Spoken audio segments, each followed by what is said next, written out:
A Dios todavía. Se anima a darle un fuerte aplauso al Señor esta mañana. Dios es bueno. Quiero llevarlo a Isaías capítulo 61, versículos 1 y 2. Vamos a estar leyendo esta mañana. Isaías capítulo 61. Vamos a leer el versículo 1 y 2. Dice así la palabra del Señor: el Espíritu de Jehová el Señor está sobre mí, porque me ungió Jehová y me ha enviado a predicar buenas nuevas a los abatidos, a vendar a los quebrantados de corazón, a publicar libertad a los cautivos y a los presos, apertura de la cárcel. Verso 2: a proclamar el año de la buena voluntad de Jehová y el día de venganza del Dios nuestro, a consolar a todos los enlutados. Dejemos hasta ahí la lectura. Y yo veía en la palabra, o veo en la palabra, que Isaías logró ver con una claridad impresionante el evangelio de Jesucristo que venía el Señor trayendo, un evangelio tan poderoso, tan fuerte, tan especial, que logró ver, diríamos, lo fundamental del ministerio de Jesús. Porque ahí está hablando de Cristo, aunque está en Isaías, está hablando de Jesús. El Espíritu del Señor está sobre mí. Es la primera lectura que Cristo tuvo cuando entró a la sinagoga y pidió el rollo, y se le dio el rollo, el pergamino de Isaías, y al abrirlo empezó a leer este texto. Cuando terminó de leerlo, dijo: hoy se ha cumplido esta escritura delante de vosotros. Porque estaba cumpliéndose en él todo lo que ahí dice. Y tomando en cuenta eso, hemos venido enseñando durante todo este mes las buenas nuevas, las dimensiones del evangelio. ¿Qué dimensiones tan poderosas tiene el evangelio? Que dijimos que el evangelio tiene poder para transformar la vida total de una persona, no parcial. Dios no pone un parche y te deja así. No, Él transforma todas las cosas. Por eso dice la Biblia que el que está en Cristo, nueva criatura es. Las cosas viejas pasaron, he aquí todas, diga conmigo, todas son hechas nuevas. Él no te va a poner una curita, una bandita para una herida. Él nos va a cambiar todo. Entre las dimensiones del evangelio dijimos que cambia la vida del hombre, que revela las verdades de Dios porque están escritas ahí. Las verdades del reino de Dios están ahí en la Biblia. Manifiesta las obras maravillosas de Dios. Lo vieron la semana pasada con el hermano Will. Estuvieron hablando de las obras maravillosas de Dios. Y hoy vamos a centrar este tema del evangelio, de las buenas nuevas, en que este evangelio es tan poderoso que confronta, oiga esto, confronta los poderes de las tinieblas. Si el evangelio no quebrara los poderes de las tinieblas, nosotros estaríamos a merced del diablo total. No podríamos, hermano, pelear batallas contra el enemigo. Estaríamos destruidos totalmente. Pero el evangelio que trajo Jesús, que Cristo vino, dice la Biblia en el evangelio de Juan, en una de las cartas de Juan dice: porque para esto apareció el Hijo de Dios, para deshacer las obras del diablo. Quiere decir entonces que desde que Cristo vino a la tierra ha habido confrontaciones con el reino de las tinieblas. Esas confrontaciones se llevan a cabo. ¿Por qué? Porque hay un pueblo que está esclavizado y hay un pueblo que Cristo vino a liberar. Ese pueblo que vino a liberar el Señor está atado, dijimos, Isaías dice, está abatido, está afligido, está cautivo, está encarcelado, y solo hay una forma de liberarlo, y es a través del Hijo Jesucristo, que vino a morir por nosotros. Pero entonces yo quiero que usted y yo veamos hoy cómo es que Dios confronta el reino de las tinieblas para liberarnos a nosotros. Porque podría ser, hermano, que usted ya entró al reino de Dios. Eso es parte de la liberación. Pero en el camino nos tienen que ir librando de otras cosas que necesitamos comprender. Por eso la Biblia dice: y conoceréis la verdad, y la verdad os hará libres. Denle un fuerte aplauso al Señor. Yo busqué un pequeño concepto de la palabra liberación. Y dice un concepto bíblico: liberación es sacar a alguien de debajo del yugo, de la opresión, de la cautividad del diablo. A personas que han sido atadas, oprimidas y afligidas por los poderes de las tinieblas. Y aunque esto suena que tiene que ver solo con inconversos, ya va a ver usted que no siempre es solo con inconversos el asunto. Pero déjeme introducirme en el tema y lo vamos a ir viendo. Primero, vamos a ver esta mañana por lo menos tres dimensiones de libertad que Cristo quiere darnos a nosotros. Tres dimensiones de libertad que Cristo quiere darnos a nosotros. La primera es la libertad del yugo del pecado. Ese es el primero. Y todos los que hemos nacido de nuevo deberíamos de estar ya libres de ese yugo de esclavitud. Lo vamos a ver en la Escritura. Romanos capítulo 3, versículo 23. Veamos primero. ¿Por qué tenemos que ser o tuvimos que ser libres del pecado? Porque todos pecamos. Todos, sin excepción de personas. Dice Romanos 3:23, si lo tiene, dice: por cuanto todos pecaron y están destituidos de la gloria de Dios. Vamos a Romanos 6:23 para completar el pensamiento que quiero compartir.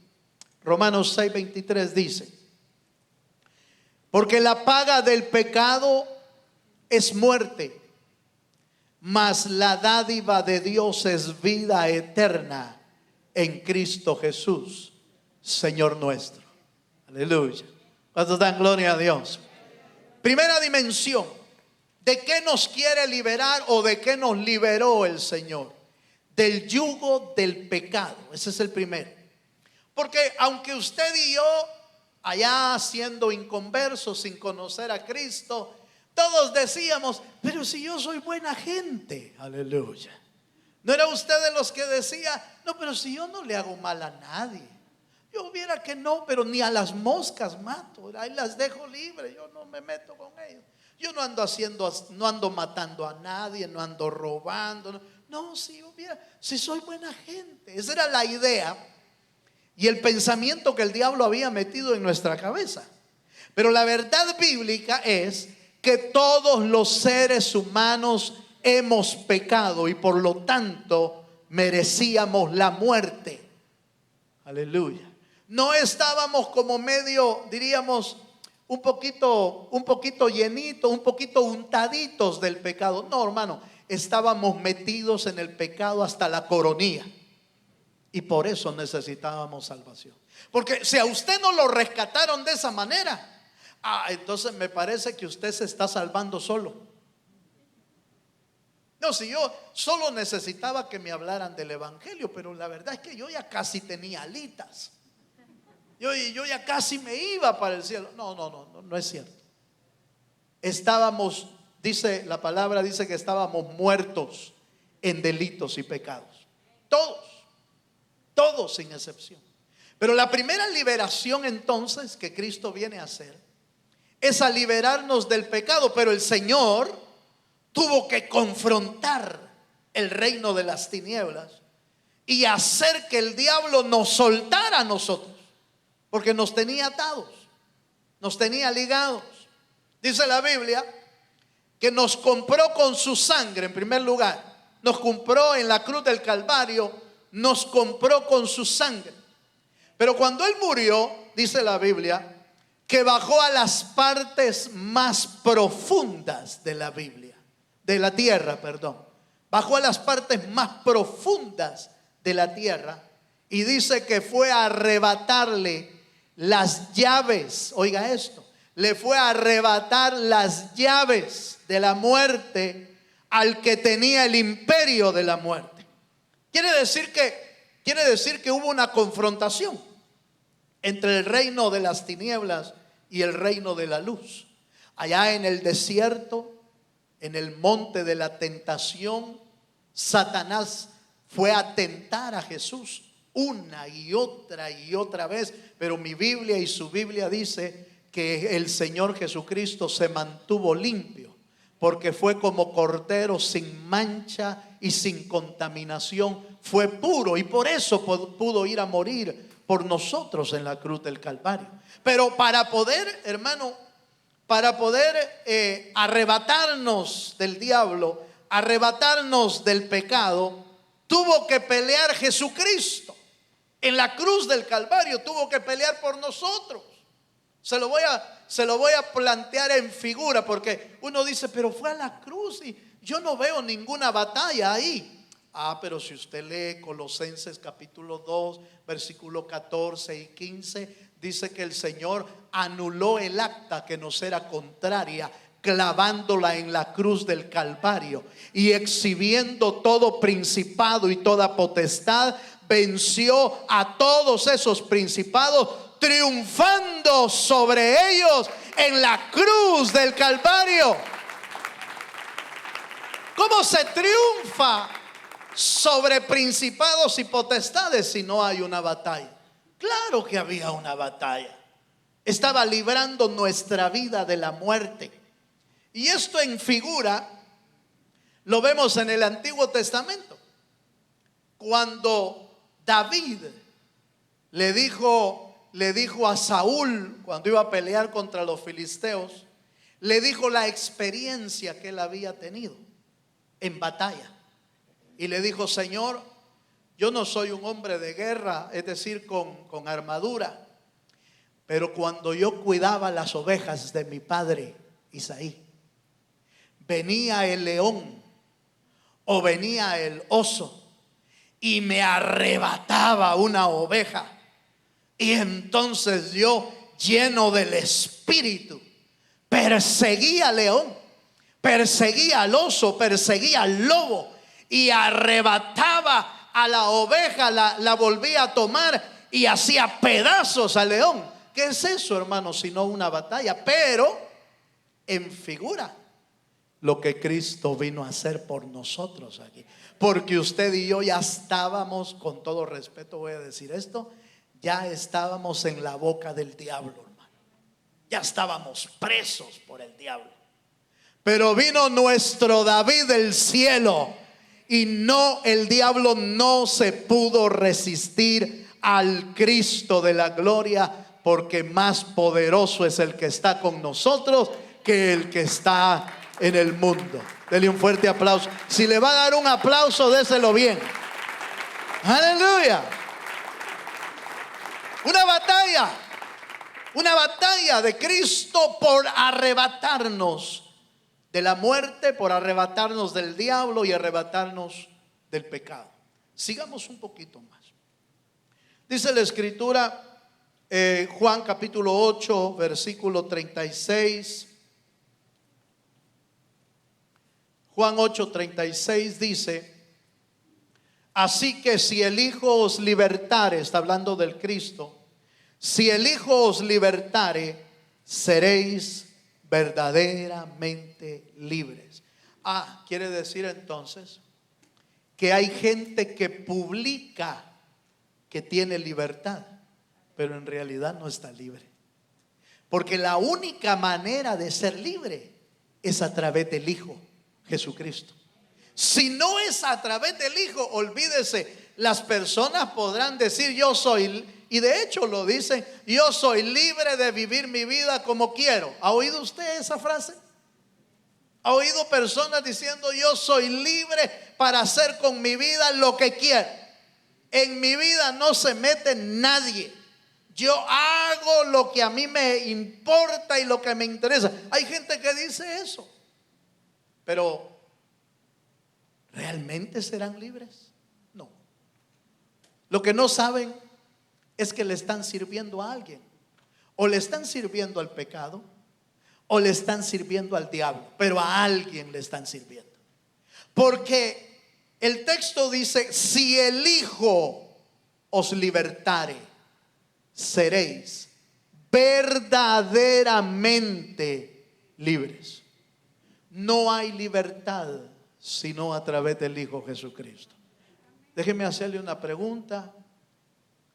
¿Cuántos tienen al Hijo adentro del corazón? Levanten la mano los que tienen al Hijo. Si usted es hijo, ya lo libertaron del pecado y de la muerte.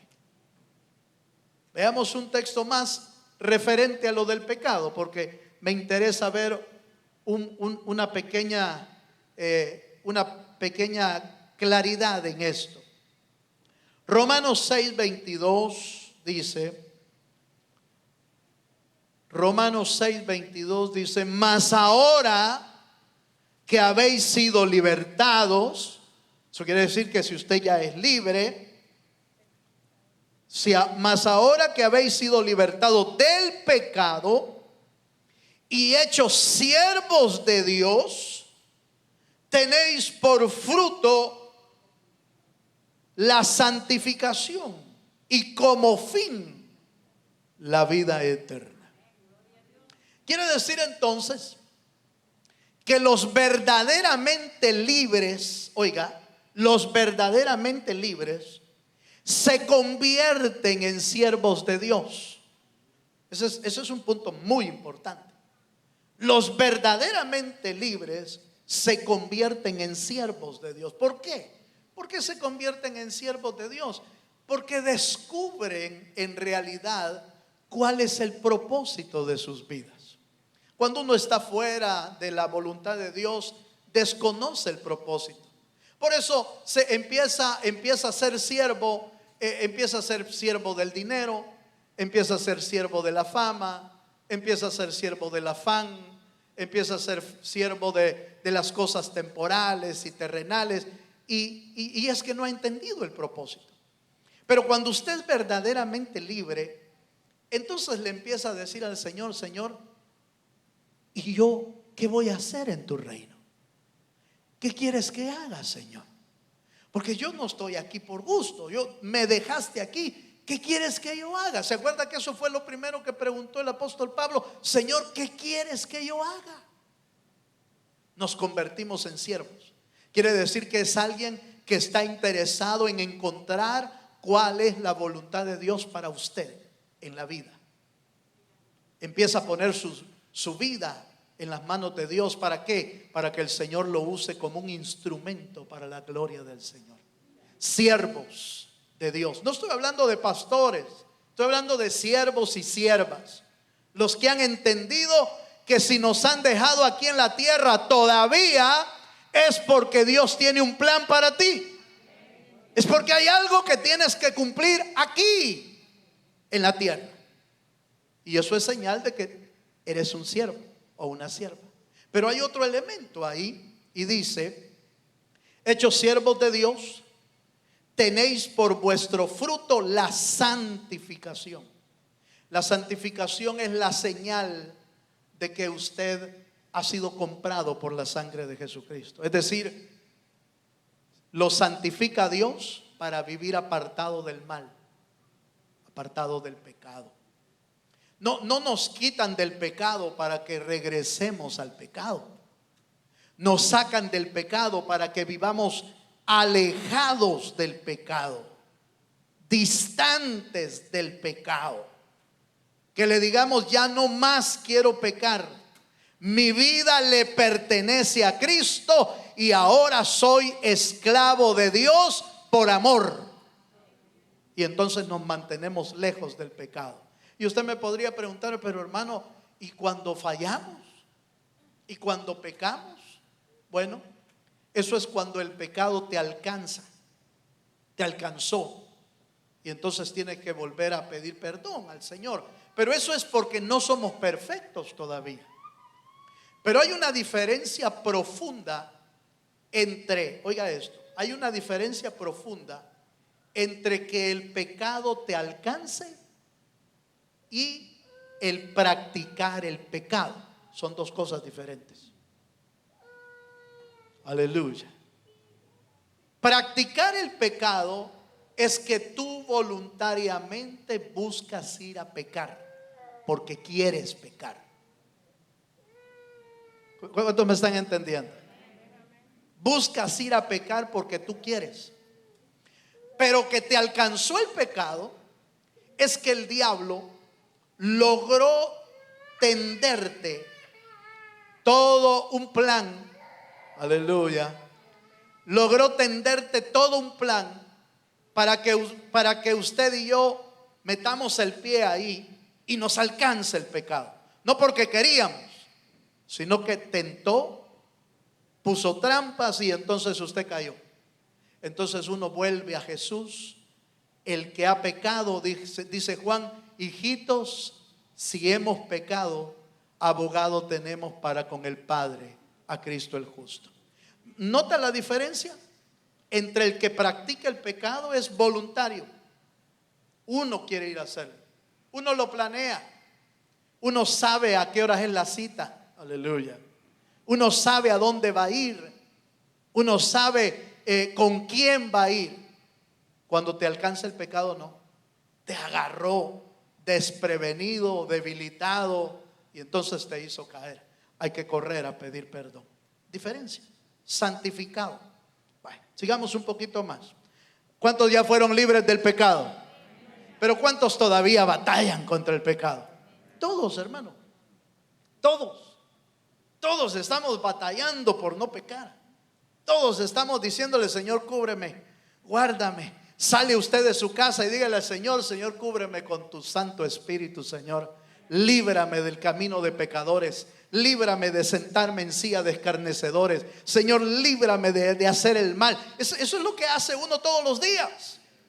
Guárdame, Señor, no quiero caer, no quiero hablar mal, no quiero pensar mal. Y si pienso, agarro el pensamiento, hermano, y lo lanzo fuera de mí en el nombre de Jesús.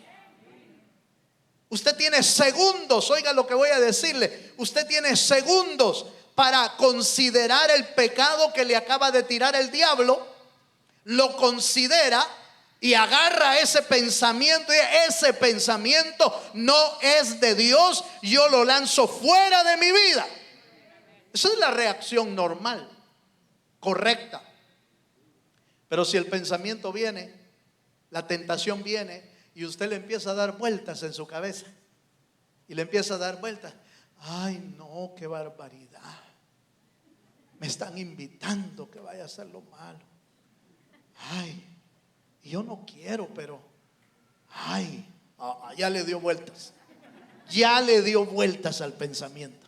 Ya lo dejó moverse y moverse. Ya no, ya pasó el tiempo. Usted tiene segundos para reaccionar. Tiene segundos para reaccionar. Y si reacciona bien, el pensamiento se anula, el pensamiento se destruye. Si no reacciona bien, entonces usted va a ver que el pensamiento del pecado empieza a darle vueltas en la cabeza. No quiero ir, pero les voy a llamar para ver qué quieren. ¿Para qué va a llamar? Ahí está el problema, cómo manejamos el asunto. Bueno, número 2. La segunda dimensión que el Señor vino a liberarnos. La segunda dimensión es un poquito más complicada. Leemos Mateo capítulo 4, verso 23 al 24. Y esa dimensión tiene que ver con las influencias y los efectos de seres espirituales que aunque no los vemos, existen y están ahí. Y son espíritus, demonios, potestades de las tinieblas que se mueven en los ambientes y que a veces quieren dañar nuestra vida espiritual. Mateo 4, verso 23 al 24 dice: y recorrió Jesús toda Galilea, enseñando en las sinagogas de ellos y predicando el evangelio del reino, y sanando toda enfermedad y toda dolencia en el pueblo. Y se difundió su fama por toda Siria, y le trajeron todos, oiga esto, y le trajeron todos los que tenían dolencias, los afligidos por diversas enfermedades y tormentos, los endemoniados, los lunáticos, paralíticos. ¿Y qué dice, hermano? Y los sanó. Debemos de saber como creyentes que aunque usted y yo no podamos ver ese mover espiritual, se mueven y algunas personas son afectados por ese movimiento espiritual. Algunos con enfermedades. No quiero decir que todas las enfermedades son parte de espíritus y demonios. No, hay enfermedades que simple y sencillamente no nos cuidamos nosotros. No fuimos diligentes en cuidar nuestra vida. Le están diciendo que no coma tal cosa y es lo primero que uno pide. Deme doble, dice. Doble, échale doble. Bueno, entonces hay negligencia a veces en nuestro cuidado. Pero también hay movimiento de seres espirituales. Porque la mujer que estaba en la sinagoga cuando Cristo entró, había una mujer que tenía 18 años de estar encorvada aquí y solo miraba hacia abajo. Y entonces Jesús vio en ella que había un demonio encima de ella que estaba atormentando su vida por 18 años. Y le echó fuera el demonio, le echó fuera el espíritu. Y le reclamaron: ¿y por qué sanas en día de reposo? Y a esta hija de Abraham no había que liberarla. Estaba 18 años, enferma. Pero no era una enfermedad común, era una enfermedad causada por espíritus o por demonios. Vaya. Pero resulta que usted me dirá, hermano, pero los creyentes no pueden ser endemoniados. Y yo estoy de acuerdo con usted. Los creyentes no pueden ser poseídos ni endemoniados, pero pueden ser influenciados por espíritus en su vida interior. ¿Cómo? Le voy a poner 2 ejemplos. En la mañana usé uno, déjeme usar 2. Ustedes le van a dar doble porción. Aleluya. Hay un ejemplo en la Biblia cuando el apóstol Pedro le dijo a Jesús: Señor, ¿y para qué vas a ir a la cruz? Que no te acontezca semejante cosa. No vayas, Señor. Y entonces Jesús le dijo estas palabras: apártate de mí. ¿Qué le dijo? Satanás. Me eres escándalo, me eres tropiezo, le dijo. Pero ¿de quién estamos hablando? Estamos hablando de Pedro. Estamos hablando de un apóstol, de un hombre llamado por Dios, no poseído, pero de alguna manera le influyeron para decir palabras que estaban fuera de la voluntad de Dios. ¿Por qué oye usted creyentes? Oiga lo que voy a decir, y el que tenga oídos para oír, que oiga. ¿Por qué oye usted creyentes? Me quiero morir. ¿Por qué oye usted creyentes diciendo: yo estoy desanimado, yo ya no quiero la vida? ¿Por qué oye usted creyentes así? ¿Por qué oye creyentes que están hundidos en depresiones? ¿Por qué oye creyentes que están hundidos en la ansiedad, en el terror? ¿Quién los llevó ahí? ¿Están poseídos? No, pero se dejaron influir con pensamientos, con voces. Qué extraño, oiga esto, qué extraño que los que entran en depresión muchas veces empiezan a oír hasta voces. ¿Por qué? Porque están tratando de influirle en su vida, para que ya no desee la vida, para que quiera la muerte. ¿Cuántos creyentes? Mire, yo no sé si usted ha pasado por ese lado, pero ¿cuántos creyentes han dicho en alguna ocasión: yo mejor me quiero morir? Pero cuando llega la muerte y le toca, ya no quiere. Cuando empiezan a ver la muerte tocándoles, dicen: no, si yo jugando estaba, yo estaba bromeando. Pero como, ojo con esto, pero como uno lo llamó, entonces uno le dio autorización para que llegara. Uno le dio autorización para que viniera. Cada vez que uno llama a la muerte, cada vez que uno llama a una enfermedad, cada vez que usted llama a la calamidad, no estoy diciendo que hay poder solamente en su palabra, sino que el diablo oye, hermano. Si el diablo tiene capacidad de oír, no de saber lo que usted piensa, porque eso solo lo sabe Dios. Dios sabe lo que usted piensa, pero el diablo oye, y tiene cientos y miles de espíritus rodeando a veces nuestras casas. Y peor si esos espíritus ya están adentro. Ay, hermano, ¿qué me está diciendo? Que en mi casa hay espíritus.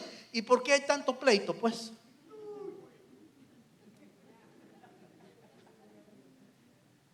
Porque a cada rato están que me divorcio, me voy y ya no te quiero, y me voy. ¿Y por qué a veces hay tanto pleito en el hogar? ¿Usted cree que eso es de Dios?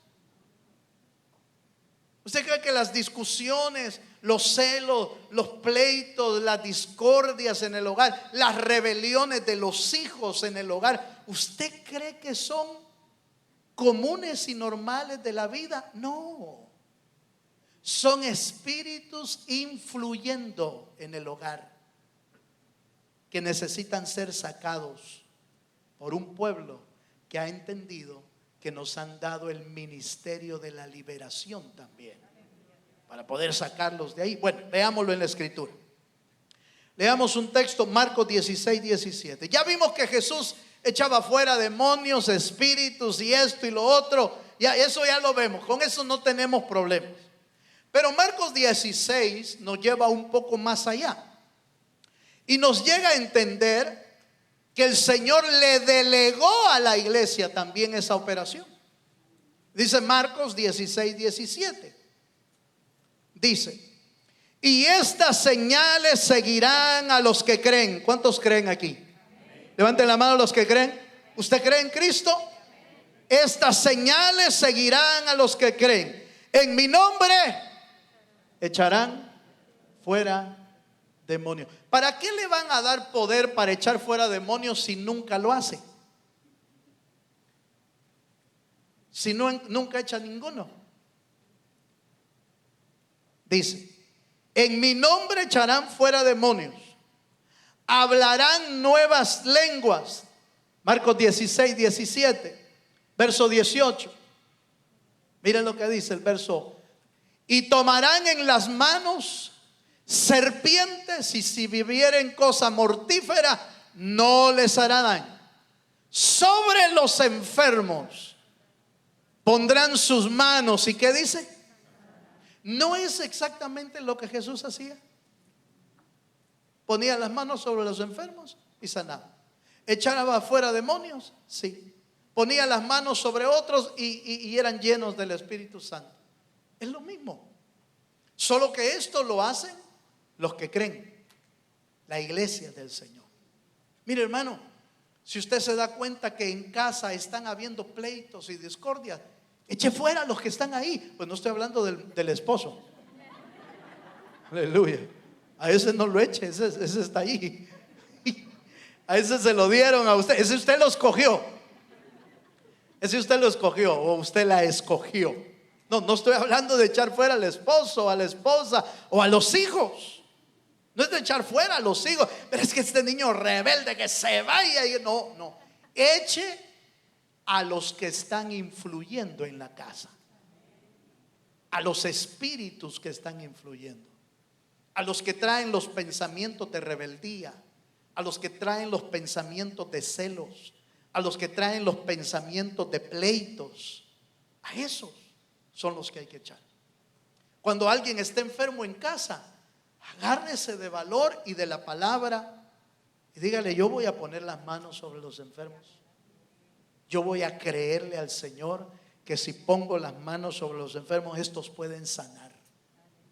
Hermano, ya no le doy medicina. Dele medicina, pero ore primero. Dile: Señor, Señor, yo no sé cómo tú vas a operar, pero si tú quieres puedes sanarlo. O quizás la medicina le va a salir bien, pero Señor, yo voy a orar primero, porque primero voy a confiar en ti. Ahí está la clave. Ponga a Dios primero en su casa. Pero hay que empezar a echar ya, hermano, ya lo que está trayendo división en su casa, lo que está trayendo pleito, lo que está trayendo discusión. Empiece a echarlo ya. Usted, nadie más va a ir a echarlo. Usted tiene que entrarle, porque usted los metió. Aleluya. Porque de repente usted me podría decir: hermano, ¿y se anima usted a ir? ¿Cómo no? Yo voy. Pero debo de decirle con toda libertad que si hay algo adentro, es porque usted le dio permiso que entrara. Porque no puede estar algo adentro si usted no lo permitió, si usted no lo dejó entrar. Entonces, por el que hay que orar primero es por usted. Aleluya. ¿Sí? Amén. ¿Me entendió eso? Porque si no oramos por usted, los que están ahí no se van a ir, porque van a seguir teniendo el derecho de estar ahí. Pues si ella nos dio la puerta, ella nos abrió, él nos abrió. Yo no me voy. Hasta en hamaca los tiene uno ahí. Entonces hay que orar por el que vive ahí y hay que orar para que los ambientes sean libres en el nombre de Jesucristo. ¿Cuántos dicen amén, amén? Entonces, por favor, note. Se me quedó el segundo ejemplo, ¿va? El segundo ejemplo, en el libro de los Hechos, usted va a encontrar la conversión de un hombre llamado Simón el Mago. Se convirtió con la predicación de Felipe, el evangelista. Y dice que se convirtió, que creyó y se bautizó todavía. Pero cuando llegó el apóstol Pedro y Pedro empezó a mostrar el poder de Dios, como que le salió algo que todavía estaba dentro. Usted lo lee en la escritura, en el libro de los Hechos. Se había convertido, había confesado su fe y se había bautizado. Pero cuando vio el poder de Pedro, dijo: Pedrito, ¿me vendes el Espíritu Santo? Y Pedro ya ve que era así como machetero, ¿eh? Y le dijo: tu dinero perezca contigo, porque has creído que el don de Dios se puede comprar con dinero. Y arrepiéntete, le dijo, porque si no te arrepientes de este pecado, el Señor va a hacer contigo, te va a hacer pedazos. Arrepiéntete, porque te veo, dice, te veo aprisionado en cárceles de amargura. ¿Cómo es que estaba encarcelado y ya bautizado? Míreme para acá, por favor. Quiere decir entonces que aún cuando ya hemos caminado en el Evangelio, todavía el enemigo puede influenciar sobre nuestra vida. No estoy hablando de posesión. Vuelvo a aclarar esto. No estoy hablando de posesión. Estoy hablando de influencias espirituales. Porque hay creyentes que todavía tienen amargura en el corazón. Porque hay creyentes que no pueden perdonar todavía. Porque hay creyentes que todavía tienen resentimientos. Porque hay creyentes que se deprimen. Es que no se han convertido. No, los están influyendo. Y hay que liberarlos en el nombre de Jesús. Amén. Voy a terminar. Tercera dimensión de la libertad de Cristo en nuestra vida. Número 1, libres del pecado. Número 2, libres de la influencia de espíritus y de demonios. Número 3, libres del viejo hombre. Dios quiere que seamos libres del viejo hombre. ¿Cómo? Lo dice de esta manera. Romanos 7, 23 y 24. Romanos 7, 23 y 24 dice: pero veo otra ley en mis miembros que se revela contra la ley de mi mente y que me lleva cautivo a la ley del pecado que está en mis miembros. Miserable hombre, miserable de mí, ¿quién me librará de este cuerpo de muerte? ¿De qué cuerpo estaba hablando Pablo? ¿Estaba hablando del cuerpo humano? No. Estaba hablando de la carne. Y la carne no es cuerpo humano. La carne es la parte interior de tu alma que no ha sido restaurada por Dios, que no se le ha permitido a Dios que te limpie, que te libre. Se lo pongo en este ejemplo. ¿Se ha dado cuenta que en nuestras casas a veces todo está intacto, bien bonito y todo, pero casi siempre hay un cuarto con cosas viejas? ¿O no? ¿No tiene usted? ¿Verdad que siempre hay un cuarto ahí con tiliches, con baúles, con maletas, donde va poniendo uno lo que no? Hasta la ropa guarda uno. Es que cuando rebaje, cuando baje de peso, dice, y cajerío que tiene uno, hermano, y nunca baja. Y le empieza a guardar, y empieza a guardar esto, y empieza a guardar esto, y se van acumulando. Cuando un visitante llega, ¿usted lo lleva a ese cuarto? ¿Verdad que no? ¿Por qué no lo lleva uno? No, es que lo lleva a las partes limpias, las partes bonitas, la sala, el comedor. Es muy raro inclusive que uno los lleve a los dormitorios. Solo gente que tenga uno mucha confianza. Dice, mira, te voy a enseñar la casa, pero el cuartito ese no lo enseña. Así es nuestra vida. El viejo hombre, cuando estábamos sin Cristo, era todo. Cuando Cristo vino, entró a esa casa y empezó a limpiar todo. Pero casi siempre guardamos una parte allá en lo profundo, donde guardamos el rencor, donde guardamos resentimientos, donde guardamos gente presa, hermano.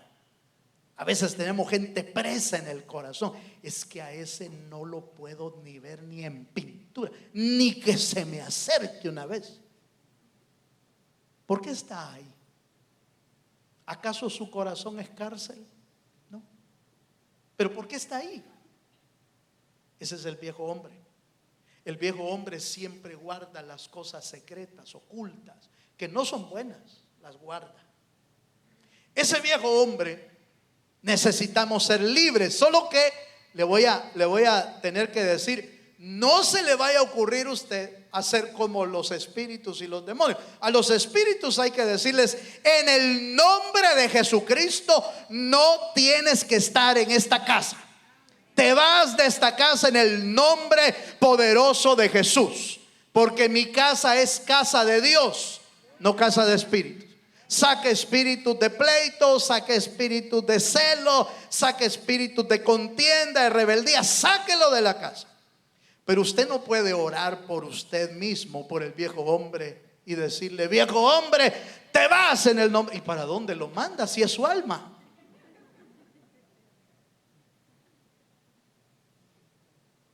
¿Para dónde saque el alma usted?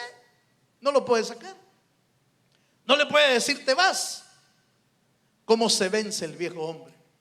Dos formas, y termino. La primera es haciendo morir al viejo hombre. ¿Cómo? Dejando de alimentarlo, dejando de darle de comer cosas de la carne. Cuando usted sienta que viene un celo, cuando usted siente que viene una palabra fea, ganas de pelear, peléese usted, hombre. Sí, peléese usted mismo. ¿Cómo? Sujételo en el nombre de Jesús al espíritu. ¿Y por qué estás bravo? ¿Por qué estás haciendo esto? ¿Por qué estás peleando con fulano o con mengano?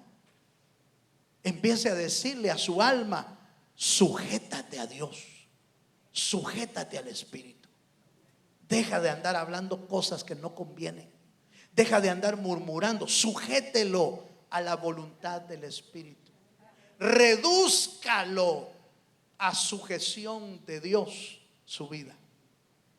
Y la otra parte, o la otra forma, es crucificando su vida en la cruz del Calvario.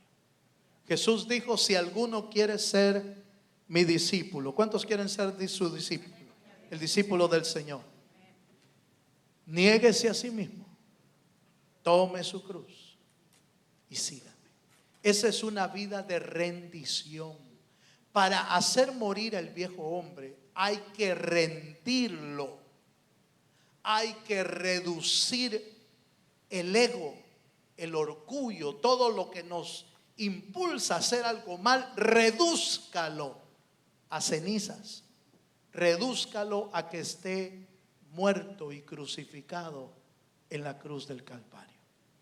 Usted ve a un Pablo diciendo: miserable hombre de mí, ya no sé qué hacer con esta mi carne, porque lo que quiero hacer no lo hago, y lo que no quiero hacer, eso hago. Eso es cuando tenía el pleito y el conflicto. Pero después dice Pablo: crucificado estoy juntamente con Cristo.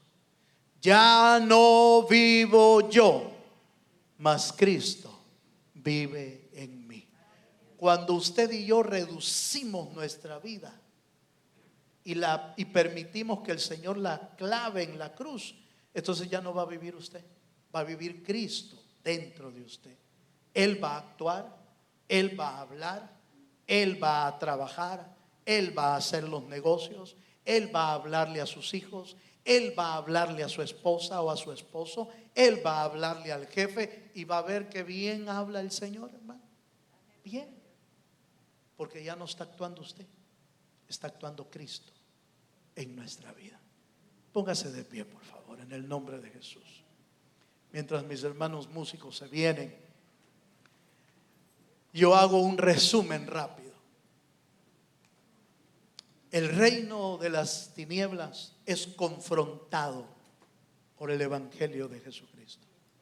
Primero, para romper las cadenas del pecado que nos ataban, para romper las influencias espirituales de espíritus y demonios, pero también para vencer el viejo hombre que todavía está en nosotros. Cierre sus ojos, por favor. Cierre sus ojos. Aleluya. Gracias, Señor, por tu fidelidad y por tu amor. Así cerrados sus ojos. Si esta mañana hay alguien que no conoce a Jesús, como su Salvador. Todavía el Señor no te ha liberado del pecado. No te has dejado comprar por la sangre de Jesús. Yo te voy a invitar que hoy le permitas a Cristo a entrar en tu corazón.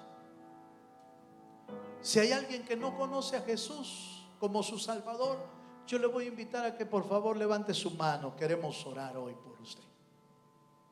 Queremos decirle al Señor: Señor, sálvalo como me salvaste a mí, como me compraste a mí en la cruz del Calvario.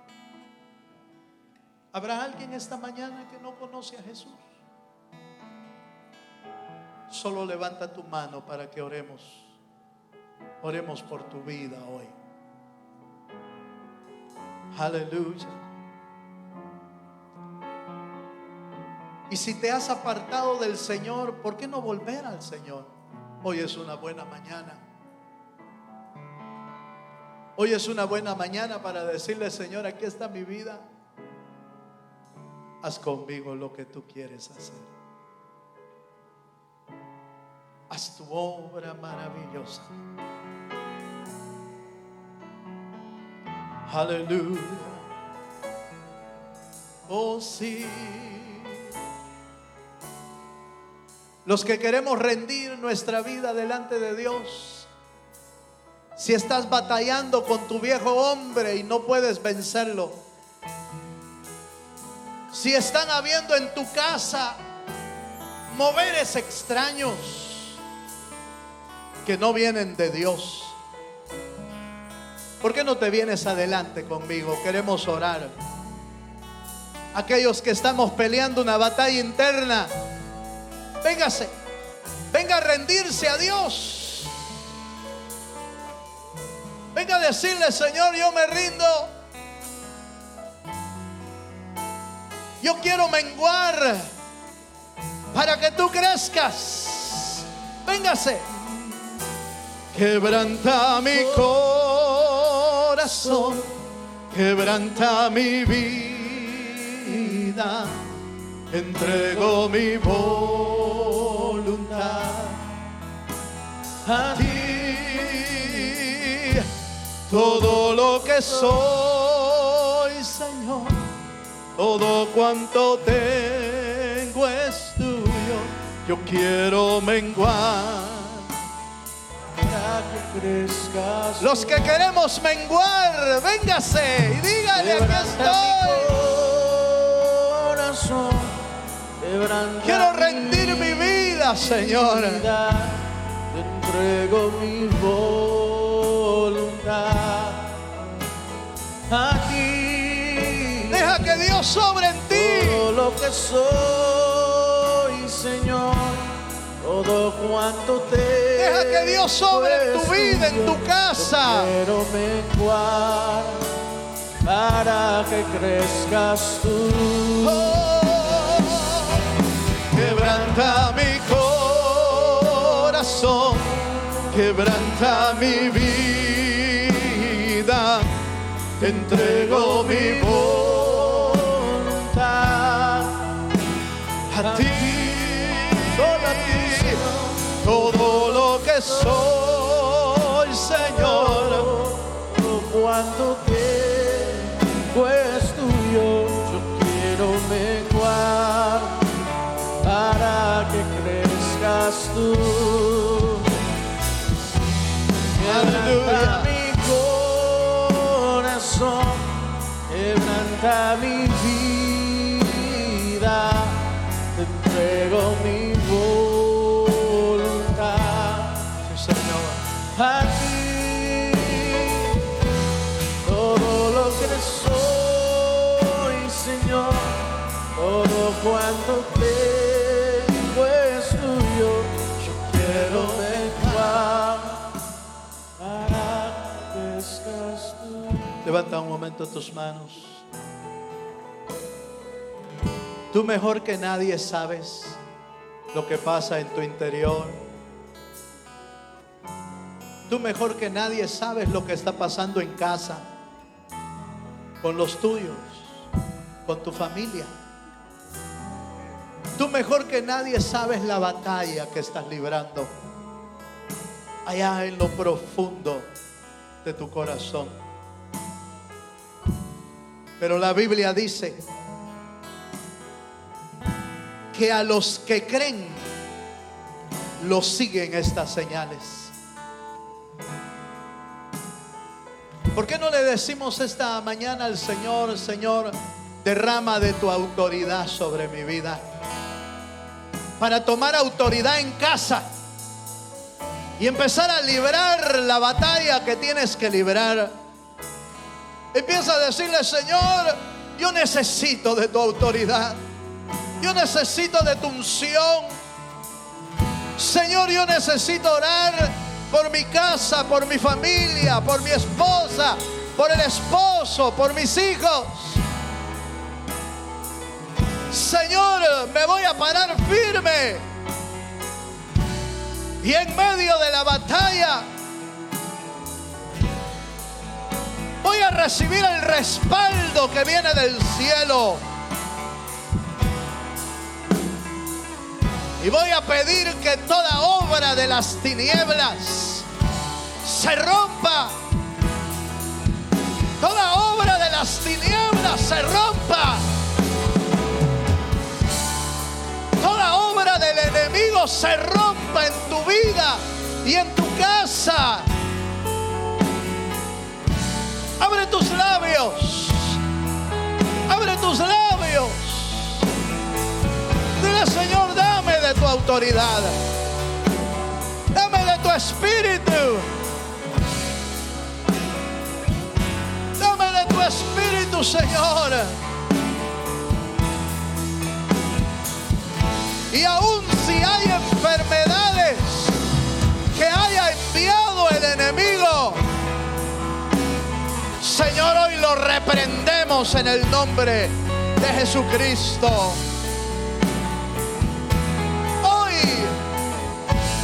Señor, leemos en tu palabra: para eso apareció el Hijo de Dios, para deshacer todas las obras del maligno. Aleluya. Oh Dios, rompe ataduras, rompe cárceles espirituales, rompe sentimientos de tristeza, de ansiedad, de temor, de depresión. Señor, rómpela.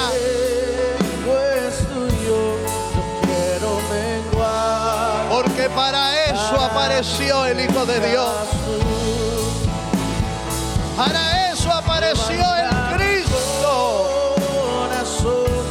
Quebranta mi vida. Aleluya. Te entrego mi voluntad. Sí, Señor. A ti, solo a ti, todo Sí, lo que Señor. soy, Señor, todo cuanto te Derrama de tu autoridad, Señor. Derrama de tu unción. Derrama de tu unción. Para que crezcas tú. Yo quiero menguar para que crezcas tú. Aleluya. Para que crezcas tú. Quiero menguar para que crezcas tú.